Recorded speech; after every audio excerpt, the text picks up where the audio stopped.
Welcome to the Pit Stop Ranch, where there's plenty of banging going on. That's right, today we're going to be talking about bumping ugly and taking these sumptuous curves and returning them into the shape that the original designers intended.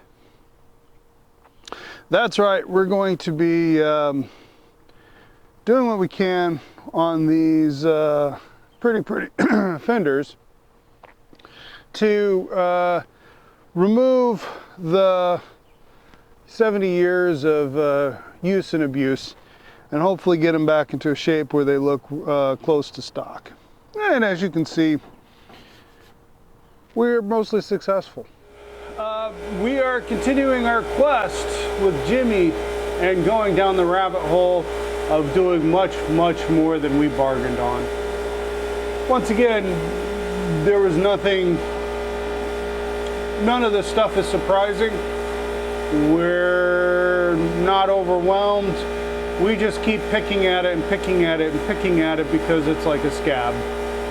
And getting a little carried away.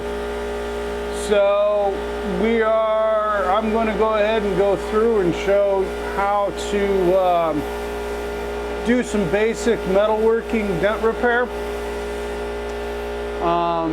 Instead of just tossing a bunch of Bondo on top of a dent, what you can do to the dent, so you need a lot less Bondo. Now, a true master, of course,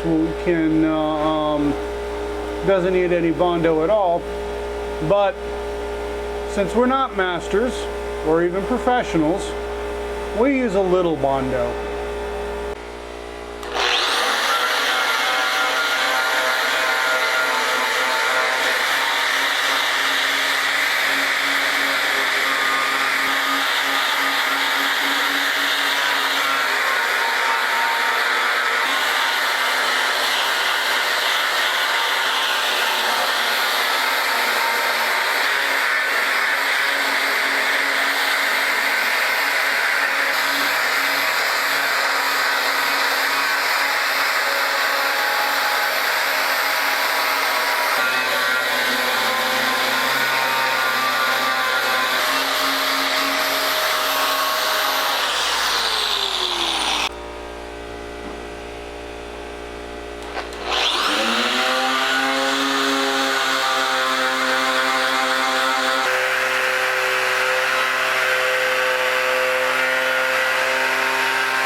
Okay, so it's kind of hard to spot, but there's a dent right here.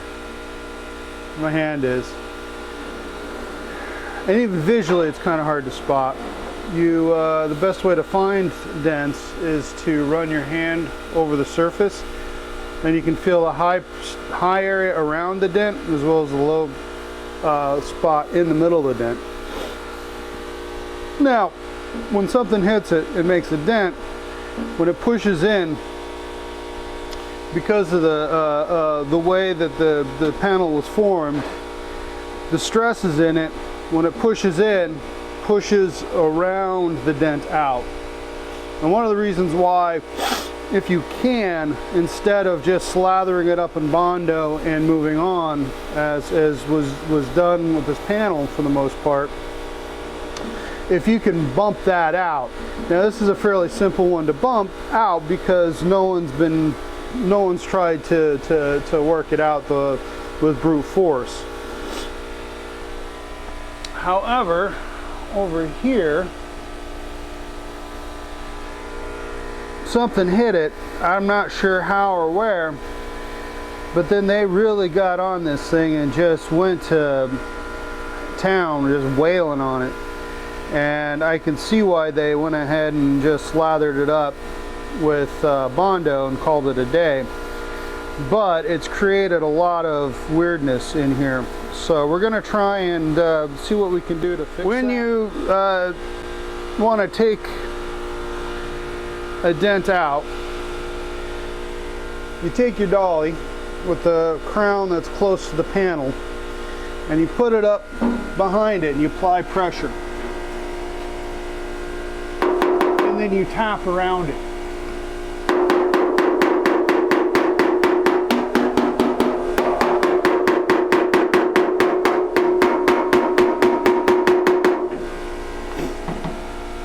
The idea is you're trying to raise the dent out.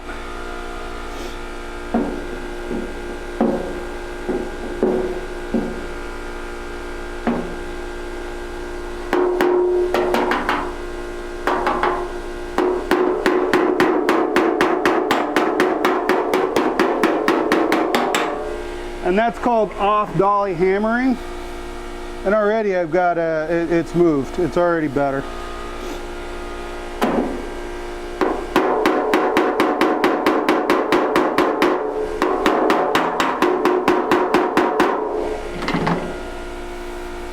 Much better already. Doesn't take much, and it doesn't take a lot of force. You don't need to start really wailing on it. When you start wailing on it, then you'll start stretching the metal, and you don't want to stretch the metal.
Well, I hope you've enjoyed me watching me play with my dolly and get this thing completely hammered. Much like gravity and water, I've been able to move the peaks down into the valleys and get this pretty straight. One of the issues that occurs with this stuff is a deep gouge or deep bend. Sure, you can build it up with a lot of filler putty, and if you're really good at it, even make it work. But next to the dent, there are these high ridges that are been pushed up because the dent's been pushed down. And when you're all done, there's still, it creates a lot of waves in the rest of the panel. So you then have to slather the whole thing up with skim coat and sand and blah blah blah.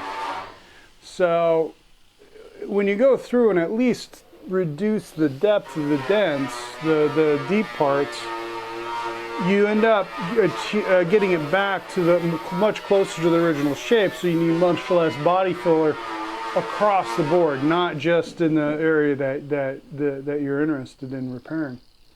Well, as you can see, we did a lot of work and moved a lot of metal.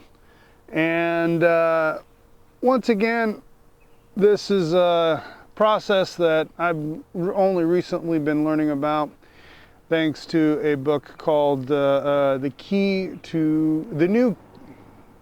Key to Bumping Metal, which or the Key to Bumping Metal New Edition, anyways, which originally came out in 1932, and the latest edition which I found was like from the 50s. I think it's available on Amazon. Anyways, and that's the process that I used and use, and I have to say I have to thank Cold War Motors for teaching or demonstrating its application, as well as turning me on to that book. Anyways, I hope you enjoyed what you saw. Hope maybe even learned something. And remember, we are professionals, just not at this. So if you have any tips, tricks, or ideas of how things can be done better, please leave a comment.